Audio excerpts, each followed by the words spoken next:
Gil, ele tinha sido assessor do gabinete do Eduardo Bolsonaro na Câmara, e nessa conversa foi revelada a existência do cofre com o dinheiro da rachadinha. A gente tem o trecho aí dessa conversa. A gente separou, vamos ouvir. Falou assim, para a gente juntar, pegar um pouco aí do salário para fazer uma poupança, que seria uma... Não estava até então o nome rachadinha, tá? Aí a Sonélia falou, nunca mais me esquecer, exatamente, ela tem um sotaque até meio do nordeste, ela falou, exatamente, nós temos que fazer isso aí mesmo.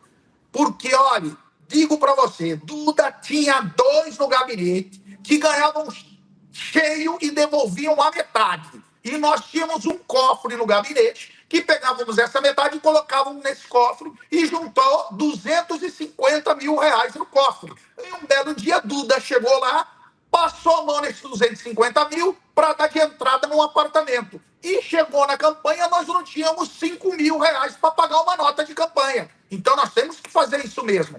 E aí ela sugeriu e falou, olha, é melhor não mexer no salário de ninguém. Faz assim, devolve as GEDs, porque nós temos 2,5 de GED, e se você for líder, você vai ter um pouco mais de GED. Então a galera não mexe no salário, né? Ela deu essa sugestão. E as GEDs incorporam no salário e devolve as GEDs, que seria uma rachadinha, né? Que é a rachadinha das GEDs.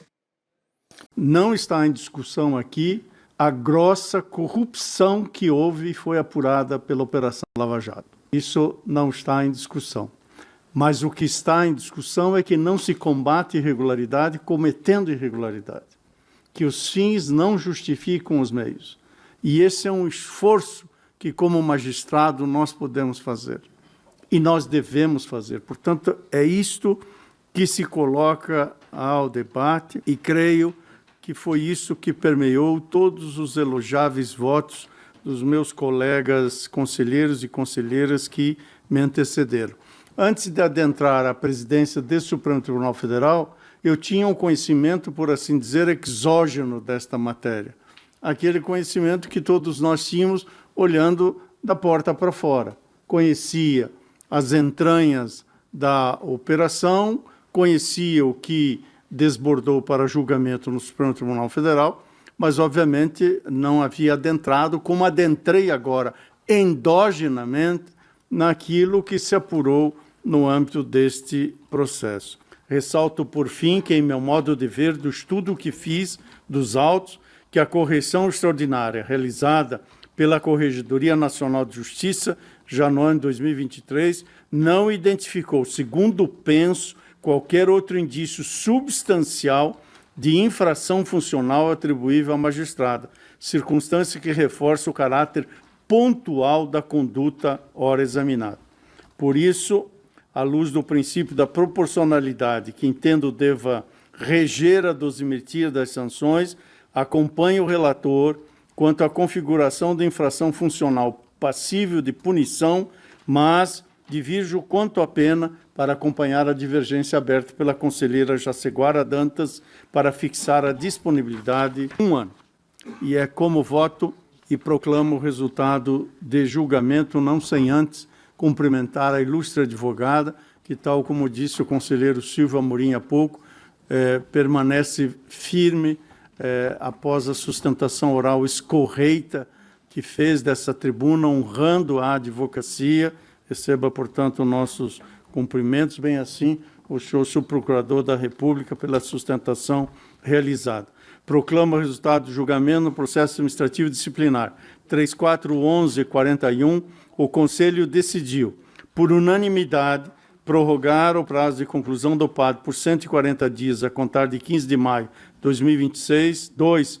Por maioria, rejeitar a preliminar de prescrição, vencido o conselheiro Paulo Régis Machado Botelho, que entendia pela ocorrência da prescrição. 3. Por unanimidade, rejeitar as demais preliminares. 4. Por unanimidade, julgar procedente o pedido para aplicar a pena de disponibilidade com vencimentos proporcionais e, por maioria, fixar o prazo da pena de disponibilidade em 2 anos, nos termos do voto do relator. Vencidos os conselheiros Jaceguara Dantas, Paulo Régis Machado Botelho, Fábio Esteves e o presidente, que fixavam a pena de disponibilidade em 1 ano. É como voto, é o resultado, melhor dizendo, do julgamento, e esta é a proclamação. O Conselho Nacional de Justiça julga nesta tarde, agora formou maioria, portanto já há votos suficientes para determinar uma punição à juíza que substituiu Sérgio Moro na Operação Lava Jato. O caso dela, em específico, diz respeito à criação, vamos lembrar, daquela Fundação Lava Jato. Depois de a Lava Jato identificar ali os prejuízos ao erário público para a Petrobras devido aos desvios de verba pública, a Petrobras fez um acordo junto ao governo dos Estados Unidos para repor, para ressarcir os agentes, os acionistas da Petrobras que haviam tomado prejuízo, e a Lava Jato determinou pegar uma parte desse dinheiro para criar uma fundação que seria voltada a ações de combate à corrupção. Isso foi uma ideia da Força Tarefa da Lava Jato no Ministério Público, e Gabriela Hardit assinou um termo de compromisso que viabilizaria a formação, a criação desta fundação, que foi barrada já lá atrás pelo Supremo Tribunal Federal, pelo entendimento de que seria uma fundação privada para gerir um dinheiro de ressarcimento de dinheiro público, que seria um arranjo institucional inexistente no Brasil. Depois dessa decisão do Supremo Tribunal Federal contrária à criação da fundação, iniciou-se uma investigação perante o Conselho Nacional de Justiça para verificar o que a Lava Jato queria fazer com esse dinheiro, que deveria ser público e iria para uma fundação privada. Essa é a tese que prevaleceu no Conselho Nacional de Justiça. Ela, por ter sido a juíza que homologou o acordo que viabilizaria a formação dessa instituição, deve ser punida. A maioria já pela punição, uma ala defende que ela deve ficar 2 anos afastada do cargo, outra ala defende que o afastamento seja de 1 ano. O julgamento ainda está em curso, não foi concluído, portanto ainda não há uma definição exata de qual vai ser a punição, mas já há maioria para que ela receba uma pena, sim, pela homologação deste caso. Outro ponto que chamou a atenção do CNJ foi a celeridade com que ela homologou esse acordo, e também, segundo a acusação perante o Conselho Nacional de Justiça, ela negociou com o Ministério Público antes mesmo da assinatura, antes mesmo de receber a proposta de criação dessa fundação privada, via conversa de WhatsApp. Ela teria combinado como seria esse arranjo, que no ordenamento jurídico brasileiro não existe. Essa foi a tese que prevaleceu no Conselho Nacional de Justiça até o momento, que já tem maioria para determinar essa punição a Gabriela Hardit, que substituiu Sérgio Moro à frente da Lava Jato, quando o ex-juiz deixou a operação para assumir o Ministério da Justiça no começo do governo de Jair Bolsonaro. Portanto, mais um revés à Lava Jato agora, com essa punição a Gabriela Hardit. Além dela, tem outros 3 desembargadores que devem ser julgados na sequência pelo Conselho Nacional de Justiça, que eles também são acusados, neste caso não em relação à fundação, mas de descumprimento reiterado de decisões do Supremo Tribunal Federal,